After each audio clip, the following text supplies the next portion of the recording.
Стресстан интегүчеләр саны арта, шул исәптән балалар арасында. Әлеге куркыныч авыру белән очрашучылар 40%-ка җиткән. Сәбәп нидә? Әллә без булмаган җирдә дә стресс табабызмы? Эфирда таяну нуктасы тапшыруы, студиядә Алмаз Фиятов. Исәнмесез. Хәерле кич, мөхтәрәм кунаклар, иң элек кагыйдәләр белән таныштырып үтик. Алда яңгыраган фикергә мөнәсәбәтегезне сез төймәләр ашада белдерә аласыз. Кызыл килешмә билгесе, яшел килешү һәм ак нейтралитет билгесе. Дөрестән дә күбесе стресс диләр, миндә депрессия диләр. Марат әфәнде, аңлатып китсәк иде. Стресс нәрсә ул һәм шул ук депрессиядан нәрсәсе белән аерыла? Исәнмесез, стресс организмга төрле факторлар йыгынтысына специфик булмаган реакция. Biz etik şartlansak da, borçlansak da bizim organizmda şunday reaksiyalar var. Алар birinchi şartda, ikinci şartda bir türlü prinsiplar bilan işlari bir türlü gormonlar bo'linib chiqadilar. Шуңа күрә biz bir тапшыруда әйткән инде стресс булган может ул файдалы да булган может, һәм тискәре дә булган может. Һәм соннарда бар, октябрьдә үткәрелгән сораштыру нәтиҗәләре буенча 2010 ел белән чагыштырганда хәзер стресс белән очрашучылар саны 29%-тан 40%-ка кадәр җиткән икән дигән. Һәм һәр доим стресс халәтендә яшәүчеләр саны исә 3%-тан 8%-ка әйләнгән дигән. Сез килешәсезме бу фикер белән, бу соннар белән? Һәм бу чыннан да ниндидер глобаль проблема итеп карарга буламы? Стресссыз беркем дә яшәми. Без көн сайын стресс белән очрашабыз. Иртә белән нәрсәгә карыйбыз? Телевизорга карыйбыз да, һава торышы нинди икән дип. Берсенә шатландыра ул, эустресс диләр, шатлыклы стресс. Шундый салкын җитте, кар жава инде, рәхәт була дип. Икенчесе күрә дә аны кайгыра. Ул кешегә дистресс диләр аны, начар стресс итеп. Ләкин стресссыз бер дә яшәй алмый. Стресс булмаса, стресс качан булмый. Кеше үлгәч кенә булмый. Кайна, иссеме, салкынмы, безнең организм аның белән очраша. Безнең организмда гомеостаз дигән нәрсә бар. Безнең ичке органнар, ичке таләпләр бөтенесе бер тирлегенә яшәргә тиеш. Безнең температура 36-дан 37-гә хәтлегенә. Кан басымы шундый гына. Шуңардан да чыгара башласа безнең юсада фактлар. Шул чакта ул безгә стресс була. Шуның өчен безнең организм төрле матдәләрне чыгара, гормоннарны чыгара. Без тагын шул урынга төшәргә тиеш буларбыз дип организм безне шулай эшләтә. Шуның өчен стresссыз яшәп булмый. Стресс булмаса, кеше күнекми бер нәрсәгә дә. Ләкин барыбер халыктан ишетергә туры килә, кемдер әйтә, менә мин стресс кичерәм, минем янга килмәгез дип, менә моңа ниндирәк бәя бирергә була? Моны кешеләр үзләре генә уйлап тапкан микән, Марат әфәнде? Һәрбер кеше үзенчә уйлый стресс нәрсә ул дип. Мен әйттердем, менә кеше иртә белән будильник шалтырып җыккан ята, ул тоже үзенә күрә бер стресс. Моны бу теманы дәвам итеп әйткәндә, кайбер кешегә ул шатлык бер, может ул күңеле очрашу көтәдер аны иртә белән, шуңа күрә будильник шалтырач ул шатланып тора җыксыннан икенче кеше эшкә барасы килмәчән, ул тагын инде шушы будильник тагын эшкә барасы бар дип, уларга тискәре стресс булган мөмкин. Шуңа күрә кешенең карашыннан күп нәрсә миңа каршы тора. Әйтәләр бит, стакан жартылаш тулымы, әллә жартылаш бушмы дип, бу кеше ничек аны үзенең восприятиесенә карап. Стресс бу очракта димәк, кемнәрдер халәт дип бәяли, медицина ягыннан моны авыру дип бәяләргә мөмкин түгелдер. Депрессияны? Стресс авыру түгел, стресс аны җибәрергә мөмкин, ул авыруны җибәрергә мөмкин. Монда бит кеше ничек карый аңарга? Менә Борынгы Римда Эпиктет дигән философ булган, стоик. Ул әйткән, безне проблема борчымый, без ул проблема турында нәрсә үзебез уйлыйбыз икән дип. Шул чакта бер кешегә ул шатлык хәбәр, икенчесенә күңелсез хәбәр, икенче кеше аны күреп тә калмый. Депрессия ул начар стресстан соң, хроник стресстан соң, бик каты стресстан соң җибәрелергә мөмкин. Депрессия анысы инде авыру, стресс авыру түгел ул. Һәм соңгы арада әйтәләр, яшәрә бара әлеге күренеш дип. Нуршат ханым, ничек уйлыйсыз? Дөрестән дә шулаймы бу? Һәм балалар, шул ук мәктәп укучылары менә мондый халәткә бирелгәнме? Мин үзем нейропсихолог буларак нәрсә әйтәсем килә. Әгәр дә безнең организмда стресс булмый икән, киләчәк үсеш булмый. Кеше ул ниндидер килеп чыккан стресстан чыгар өчен яңа нейрон связьләр ясый башлый.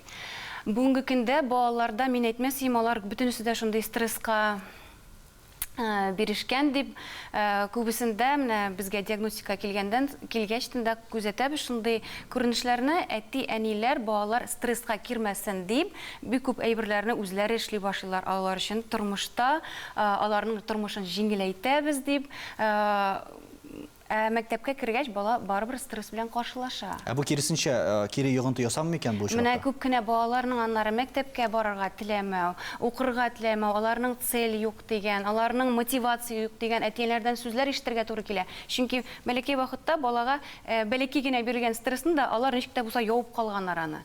Баланың хәзер организм әйләнгән, моннан ничектер чыгу юлларын эзләми, бар шундый балалар менә әйтелгән депрессия турында, балалар депрессиягә китү очраклары да бар, килеп туган каршылыклардан чыга алмагач. Алардан башка әйбер сорыйлар, аларның организм ияләнмәгән. Нәрсәдән башлана бу? Ни өчен шул ук балалар әлеге депрессиягә барып җитәләр? Монда инде төрле яктан карарга кирәк. Безнең хәзерге вакытта балалар күбесенең мәсәлән мәктәпкә әзер булмыйча баралар. Баш ми әзер түгел баланың. Бала аңламый ни өчен ул саннарны, хәрефләрне белә. Мин сораудан бераз ераграк киттем. Искә төшереп алсагыз сорауны. Ни өчен менә балалар барыбер шул ук депрессиягә барып җитә һәм нәрсә сәбәпче моңа? Инде чит факторлармы, әллә инде баланың үзеннән дә күбәйеп торамы? Үзеннән дә тора. Чөнки без үзебезне, алар үзләре аңламыйлар. Нәрсә кирәклеген, нәрсәгә кирәклеген моның айма, бала мәктәп чорында моны аңлап җиткерә алмый. Монда бик күп факторлар баланың депрессиягә китүе. Гаджетлар белән бәйле булырга да мөмкин. Баланың аңлау дәрәҗәсе или шунда кирип китүе, экология белән дә бәйле, мөнәсәбәтләр белән дә бәйле булырга мөмкин. Омар әфәнде килешмәде ахыры, кайбер фикер бар. Монда сәбәпләре бик күп. Монда бер сәбәп белән генә әйтеп булмый. Гаджетның да сәбәбе бар, ләкин иң беренчесе эчке факторлары бар. Нәселдән килә торган депрессия бар. Аннары төрле авырудан килә торган, менә неврологик авырудан да килә торган, кешеләрнең инсульт булса, шуннан килә, балаларның башлары зәхәт булса, шуннан килергә мөмкин. Аннары инде икенче яктан стресс, ул бит парциальный стресс, ул теге прививка шикелле. Авыруларга прививка эшләнгән шикелле. Бала аңарга ул стрессларга күнегә башлый. Шуның өчен нык стрессларны яхшырак кичерә башлый. Менә дөрес әйтте безнең психолог, баланы бөтен чактан каплап торсалар гына, ул өйрәнми ул стрессны кичерергә. Бала бит теге урамда җиреп, җыен салкын тию авыруларын кичергәч, икенче авыруларга аның кеше күбе була. Монда да шулай ук. Шуның өчен мәктәпкә кергәч, анда яңа стресслар белән очраша да ул, аның стресска күнегү булмаса, ул стрессларны да начар кичерә. Шуның өчен ул гаджетларга ябыша, уеннарга, алар уеннар эченә кирип китә дә, анда да кача. Дегендә әтиләр качарга не, монда ул гаджетка кирип кача башлый. Шуның өчен анда ул стресслардан соң обязательно депрессия була дигән нәрсә түгел ул. Анда төрле авыру булырга мөмкин. Психосоматикада булырга мөмкин. Ләкин моның бер факторы булырга мөмкин. Без моны медицина һәм фәнни яктан күбрәк карадык, ләкин гадәти тормышта барыбер һәр кеше уйлыйдыр инде, менә мен стресс кичерәм дип, һәм төрле һөнәр ияләрендә дә буладыр бу. Лилия, сез ничек уйлыйсыз? Сезнең һөнәрдә стресска бирелүчеләр күпме? Чөнки иҗат профессияләре алар барыбер ничектер инде һәр вакыттан инде билгеле бер ритмда эшләргә туры килә. Сез үзегез менә стресс кичерәм һәм депрессиягә биреләм дип уйлыйсызмы үзегез? Стресс кичерәм, тик депрессиягә биреләм дип әйтә алмыйм. Әлбәттә инде стресс бер профессияны да шитләтеп үтми. Аеруча безнең профессияны, чөнки без гел кеше арасында, безгә гел игътибар күп. Һәм сәхнәгә чыгар алдыннан да без үзенчә стресс кичерәбез. Һәм инде хәзерге вакытта шундый интернет шилтәрендә төрле сайтлар бар бит инде, Instagram, мәсәлән, ВКонтакте. Һәм бик күп кеше үзенең фикерен җиткерә ала, язалар, теләсә нәрсә язырга мөмкин. Һәм инде шул теләсә нәрсә язып, тискәре әйберләр язып, артистның күңеленә тиеп, ничектер рәнҗетергә мөмкин. Артист кешесе бит инде шундый ничкә күңелле, һәм нык кабул итә торган әмма күңеленә бөтен тәнкыйтьләрне дип әйтимме.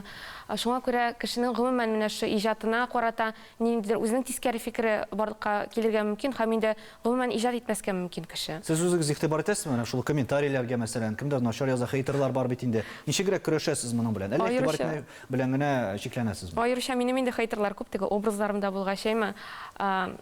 заманча эшләгәч, минем инде иммунитет барлыкка килде дип әйтимме, барыбер син игътибар итәсең кем язуына. Мәсәлән, аны берәр профессиональ дәрәҗәле кеше яза икән, сиңа тәнкыйтьне, әлбәттә инде син колак саласың, бәлки мин нәрсәндер дөрес эшләмимдер дип. Ә инде теге диван критиклар дип әйтәбез, диван тәнкыйтьчеләре. Шундыйрак кешеләр язса, әлбәттә син ничек тынычрак карыйсың һәм барыбер объектив түгелдер инде ул фикер. Һәр кешенең үз фикере бар, ул аны хәзерге вакытта, хәзерге заманда рәхәтләнеп җиткерә ала шул интернет аша. Мөмкинлек бар. Һәм безнең журналистика өлкәсендә хезмәт кылучы Рәйсә ханым да бар. Әлеге һөнәрне бигрәк тә менә стресска каршы торучы һәм ныклы ниндидер бу уңайдан ныклы киртә булдыручы кешеләр генә башкарып чыга ала дип әйтәләр. Сез моның белән килешәсезме? Килешәмдер, чөнки мин әлеге һөнәргә тотынганчы, әлеге һөнәр белән шөгыльләнә башлаганчы бик оялчан дип саный идем үземне. Мәктәптә укыганда да башка төрле, минем холкым башка иде. Ул үзеңне үстерә, стрессларны белән көрәшү. Менә бер уйлап карасаң, кешенең дөньяга килүе үк бер стресс бит инде. Ул әнисенең карынында әзергә генә шулай җылыда, рәхәттә ята һәм аның дөньяга тууы инде стресс. Димәк, һәр кешенең тормышы стресстан башлана дип. Башлана, әйе, мин шулай дип саныйм. Һәм инде ул аңа ияләшә. Әдәм баласы бөтен әйбергә дә ияләшә. Чагыштырып карау дигән әйбер бар. Менә мин үземдә үземнең тәҗрибәмнән чыгып, монсы стресс булмаган икән дисең, менә күпмедер вакыттан соң ниндидер хәл була да синең белән, тегесе вак булган икән әле, монсы стресс булмаган дип уйлыйсың. Минем шәхсән үземнең фикеремчә, кеше тормышындагы иң зур стресс һәм чын стресс ул аның якын кешеләренең, кадерле кешеләренең үлүе.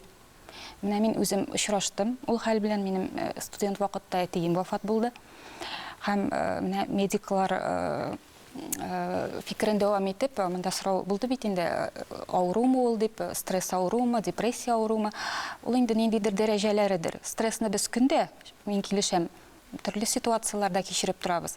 Ләкин үзеңнән тора. Син аны авыр кабул итеп, аңа тагында ныклабрак кирип китсәң, шул ситуацияга ул депрессияга әйләнә. Мин үзем депрессия кичергән кеше. Һәм дин әлеге вакыйгаларга нинди мөнәсәбәттә, бу хакта без рекламадан соң сөйләшербез.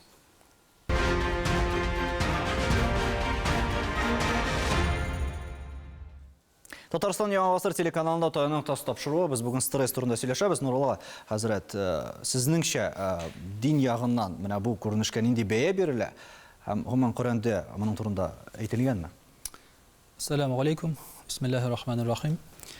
Коръәндә әлбәттә турыдан туры стресс дип әйтелми. Анда стресс, депрессия дигән сүзләр әлбәттә юк. Әмма кешене борчый торган әйберләр бар. Мәсәлән, Коръәни Кәримдә әйтелә, без сезне сынарбыз курку белән ди, ачлык белән, шулай ук сынарбыз үлем белән, менә шул әйткән якын туганнарны югалту белән, сынарбыз уңышсызлык һәм фәкыйрлек белән. Менә бу тип сынаулар кеше тормышында, иң зур сынаулар дип әйтергә кирәк инде. Әмма Коръәндә бу стрессның җиңүнең юлы күрсәтелгән. Әгәр дә күрсәк, менә бик дөрес әйтелде, бу дөнья безнең стресстан башлана һәм гомумән шушы дөнья үзе стресстан тора. Әгәр дә кешенең акыллы булса, уйлап караса, мәсәлән, кеше яңа кием ала, ул куана. Ләкин бу кием иртәгә туза, стресс. Машина ала, куана, иртәгә ул аны бәрә, стресс. Бүген шушы матур чибәр халәтендә 10 елдан соң кызыгыга килеп караса, стресс, аның чәч агарган һәм башкасы. Шуңа күрә менә бу стресс халәтенә безнең күбрәк гаепле дөньяга артык өметләр баглавыбыз. Һәм шушы дөньяда бәхетле булырга теләвебез. Бу мөмкин хәл түгел. Әгәр дә син бөтен әйбергә ирешсәң дә, байлыкка, бәхеткә, балаларың яныңда, яраткан хатының, ирең, бөтенесе бар синең хәзер тамагың тук. Көннәрдән бер көнне үлем фәрештәсе килә дә әйтә, буларны калдыр киттек минем белән ди. Ягъни әлеге дә баягы шушыны белеп тору, бу инде үзе бер стресс. Менә шуңа күрә безгә динебез аңлата, бу дөнья сезнең бәхет урыны түгел ул ди. Бу дөньяда нинди генә авырлыклар булса да, үтә торган авырлык. Һәм шушы авырлыклар алар сезне ныгыта торган, шуның аркылы савап алып, тип бәхет урынына сезнең барасыгыз бар дип безгә динебез аңлата. Менә шушы фикерне уйлау, шушыны аңлау безгә инде әлбәттә бу дөньяда күп кенә әйтик, стрессларны җиңәргә ярдәм итә. Демәк, күп кенә кеше әле үзе дә уйлап чыгара дип әйтеп буламы бу очракта, мәсәлән, булмаган стрессларны да. Чөнки сез әйткәнчә бит инде барыбер әлеге стрессларга очрарга туры килә, уңаймы, тискәреме, ләкин күп мөнәсәбәт монда кабул итүдән тора дигән фикер белән килешәсезме? Менә әле генә шундый фикердә әйтелде, әйе, проблема ул юк.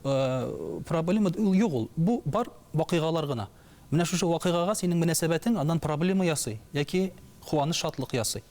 Мәсәлән, ислам динендә шундый бер мисал бар. Бер кеше ята, аяксыз, кулсыз, бер нәрсәсе юк аның. Әмма теле белән әлхәмдүлилләh ди. Аллаһ Тәгаләне мактап, шөкр кылып ята. Моңа килеп сорыйлар, син ахмактыр инде ди. Синең бит бер әйберең юк. Нәрсәгә монда шөкр кылырга дигәч, Аллаһ Тәгаләне мактарлык телем бар ди. Ягъни кеше үзенә проблеманы үзе тудырырга мөмкин. Әмма шул вакытта ниндидер проблема хәләтеннән ул куаныч табырга мөмкин. Пәйгамбәрбез саллаллаһу алейһи ва сәллям әйтә, мин мөселман кешенең хәлендә гаҗәпләнәм ди. Әгәр дә бәла каза килсә, ул сабыр итә, савап ала ди. Шатлык килсә, шөкр кыла, савап ала ди. Нәтиҗәсе бер үк. Менә мөселман кешесе аңласа, проблеманың да, шатлыкның да нәтиҗәсе бер үк, савап һәм җәннәт икәнен, аның инде эчке хәләте тыныч була. Һәм стресстан да котылуның төрле чаралары бар. Бер видео язма карап алыйк, аннары дәвам иттерербез.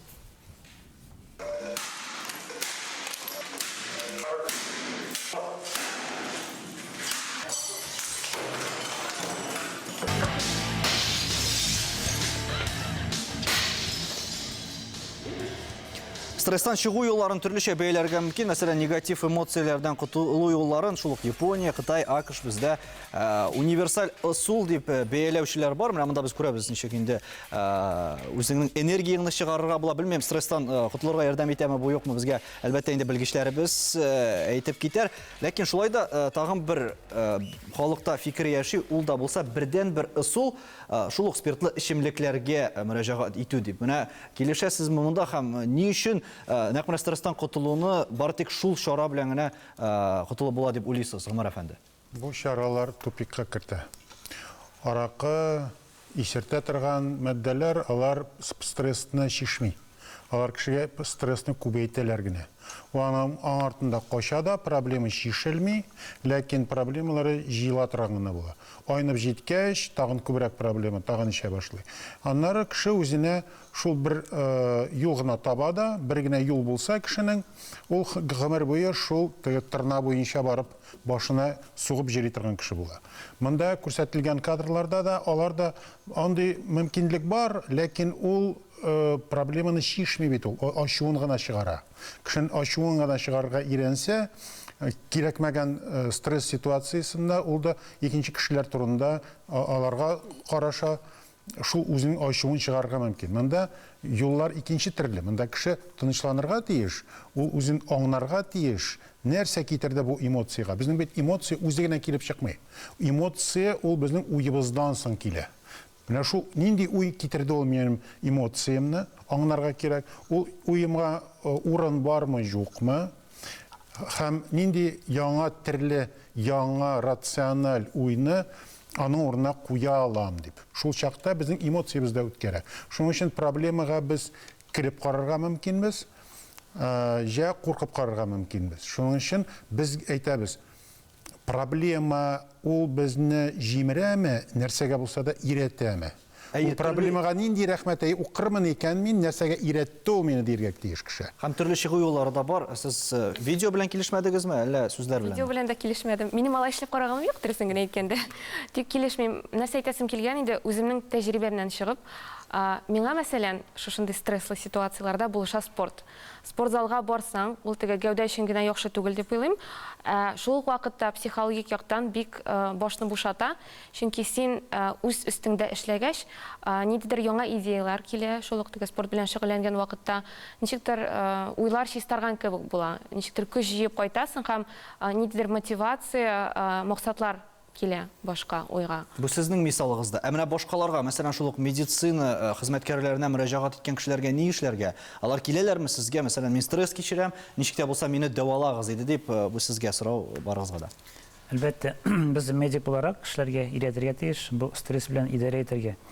Менә бу без әйтәбез, сәламәт яшәү рәвешенең бер пункты булып тора шушы именно стресс мент деп атала ул медицина телендә. Кешене өйрәтергә стресс, әлбәттә әйткәнчә, бөтен кешедә стресс була, кемдә күбрәк, кемдә азрак.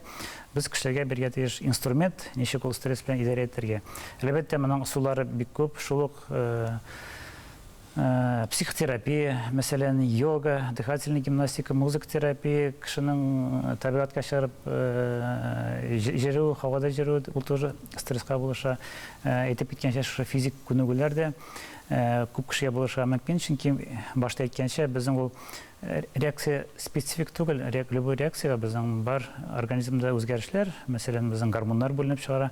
Ул бөтен реакциялар безнең буын гына килгән реакциялар түгел, алар кеше дөньяга барлыкка килгәннән бирле эшләр. Алар мамонт артыннан чапсалар да, мамонттан куркып чапсалар да, шул гормоннар, алар безнең хәзерге вакытта шушы гормоннар ни өчен кирәк? Именно кирәк ул шул кешенең организм мобилизация өчен кирәк. Безнең стресс менә эштә без кичерәбез, кем-кемгәдер кычкыра, акыра, безнең гормоннар бүленеп чыга, аның реализация юк организмга. Алар бит кирәк бернинди вазифа үтәр өчен безнең организмда. Шуның өчен барып спортзалга физик күнегүләр эшләп, шушы адреналинны чыгарырга беледер. Нуршат ханым, сез килешәсезме әлеге фикер белән? Һәм ниндирәк чаралар кулланырга? Мәсәлән, кемдер спорт белән алыштыра икән, кемдер спорт белән гомумән шөгыльләнми икән. Менә аларга ни эшләргә һәм ничек табырга менә бу юлны? Мен балалар ягыннан, балалар күзлегеннән карап әйтә алам. Балалар белән эшләгәндә без инде төрле усуллар, шулай песочная терапия дигән, арт терапия дигән усуллар бирәбез балаларга. Һәм без нейропсихолог буларак, мин шәхсән үзем балалар белән физик күнегүләр аркылы эшлим. Анда берничә этаптан тора, анда шулай ук дыхательная гимнастика да бар, анда шулай ук точный массажлар да бар. Булар барысы да комплекста бирелә. Шул очракта баланың бу очракта менә бу физик күнегүләр белән эшләгәндә барлык тәндәге мышцаларга нинди реакциялар килгәндә баш миядәген үзенең үсешен дәвам итә. Ни өчен менә әлегенә Лилия әйтәйме, яңа идеялар килә башлый, яңа ниндидер фикерләр, анда бит нейроновый связьлар былай гына барлыкка килми, ниндидер хәрәкәтләр, ниләр, алар тоже ярдәм итәләр. Шуның ярдәмендә кешедә ниндидер уже үзгәрешләр күрәбез. Баш мия ул шундый ук мышцалар тәндәге кебек. Нурулла хәзрәт, сез килешәсезме? Мәчетнең дә роле бу очракта зур дип. Мәсәлән, андый хәлләргә кадәр җиткермәс өчен төрле очраклар була, шул ук стресста төрле хәлләргә килергә мөмкин. Диннең менә монда роле нинди дип саныйсыз? Диннең роле монда мин хәл иткеч дип уйлыйм. Төп роль дип уйлыйм хәтта. Ни өчен дигәндә, психологлар җавап бирә алмаган күп кенә сораулар бар. Мәсәлән, кеше килә, минем стрессты, мин хәйриче ди. Ул аңа әйтә, теге анекдоттагы шикелле, 40 яшькә кадәр хәйриче булырсыз, аннан соң моңа ияләшерсез дигән шикелле. Инде психолог аңа әйтә, ярарды, кабул итегез, шулай итегез ди. Әмма бар психолог җавап бирә алмаган сораулар. Мәсәлән, үлем. Кеше килә дә әйтә, менә мин үләчәкмен ди, 5 елдан, 10 елдан, 20-30 елдан. Миңа ни эшләргә, нәрсә эшләргә? Психолог әйтә, бу дөньядан бөтенләй берне алып калды. Җавап түгел, шулай бит. Я булмаса үлгәннән соң инде хәзер сез миңа нәрсә була? Мин эшләргә тиеш? Мин бу дөньяда нәрсәгә яшим соң? Психолог әйтә, бала табыгыз ди, ашагыз, эчегез, күңел ачыгыз, сәяхәт кылыгыз, тегеләй булай. Мин хайванмын иде. Хайван да шулай яши бит. Шуңа күрә менә бу очракта иң зур стресска китерә торган җавапка бары тик дин генә җавап бирә ала. Рәйсә ханым, сез ничек уйлыйсыз? Психологка мөрәҗәгать итәргә кирәкме? Кемнәргә һәм кайда барырга бу очракта кешеләргә? Әйе, кеше үзе сизәргә тиеш. Әгәр дә үзенә үзе ул ышанычлы икән, ул үзен үзе кулга ала икән, ул менә нәрсә беләндер шөгыльләнергә тиеш, үзенә шөгыль табарга тиеш. Эмоция, адреналин алу өчен. Әгәр дә юк икән, ул табибларга мөрәҗәгать итәргә тиеш. Мин үзем табибларга мөрәҗәгать иттем. Чөнки минем әтием вафат булганнан соң, мин студент идем ул вакытта, минем әле яшь тә булганмындыр, тәҗрибәле дә булмаганмындыр. Әлбәттә, мин шифаханәдә яттым. Булыштымы? Булышты. Һәм хәзер минем быел тагын бер кайгы булды. Әнием үлде август айында. Мин аның үлемен инде башка төрлерәк кабул иттем. Димәк, алай ук бирелмәдеге стресска бу очракта. Гомәр әфәнде, ничек уйлыйсыз? Стресска бирешмәүдә бу очракта нәрсә таян ноктасы булырга тиеш? Иң беренчесе, психолог, психотерапевтлар әзер җавап бирмиләр кешегә. Алар булышалар кешегә җавап табырга үзенә. Шуның өчен менә безнең специальный тренинглар үткәрәбез, индивидуаль эшлибез. Шул чакта табиблар, психологлар, врач, педагоглар, журналистлар өчен бар Балентовская группа дигән. Шундый группалар аларны үткәрәбез без. Шул чакта кеше үзе үзенә сорау биреп, үзенең ичендә җавап табырга тиеш. Кеше тыштан биргән җавап ул җавап түгел. Ул миңа килешергә мөмкинлеге бирми. Минем эчтә килгән җавап, ул иң чын җавап. Шуның өчен кеше үзенә ышанырга, үзенең кешенә ышанып, үзендә эчендә җавап табарга тиеш. Тормыштагы ниндидер үзгәрешләр әлбәттә инде кешеләрнең күңел халәтендә чагылыш тапмасын иде дигән фикердә саубуллашабыз. Исәнлектә күрешергә язсын.